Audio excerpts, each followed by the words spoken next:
ગાંધીના ગુજરાતમાં દારૂબંધી હોવા છતાં ખુલ્લેઆમ દારૂનો વેચવા પરમિશન જેવું અપાઈ રહ્યું છે।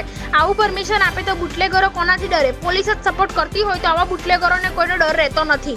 લીલી નામની બુટલેગર રામોલ પોલીસ સ્ટેશનની હદમાં આવેલું વસ્ત્રાલ ગામ જેવા વિસ્તારમાં ઠેર ઠેર દારૂના અડ્ડાઓ ખુલ્લેઆમ દારૂનો વેપાર વધી રહ્યો છે। દેશી દારૂ વિદેશી દારૂ કોની રહેમ નજરથી ચાલુ રહ્યું છે। ગુજરાતમાં દારૂબંધી છે એવી વાત તો જાણીતી છે અને દારૂબંધી હોવા છતાં પણ ખુલ્લેઆમ દારૂની રેલમછેર ઉડે છે તે પણ જાણીતી વાત છે। જે રાજ્યમાં દારૂ પર પ્રતિબંધ હોય ત્યાં બુટલેગરો ખુલ્લેઆમ દારૂ વેચતા હોય તો આમાં ઉપર સુધી હોય તો જ આ શક્ય બને। હપ્તા ક્યાં સુધી જતા હશે તે સમજી શકાય છે।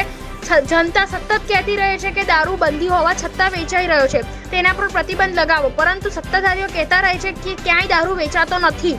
તો આ જુઓ ગુજર આર્થિક કેપિટલ અમદાવાદના દ્રશ્યો।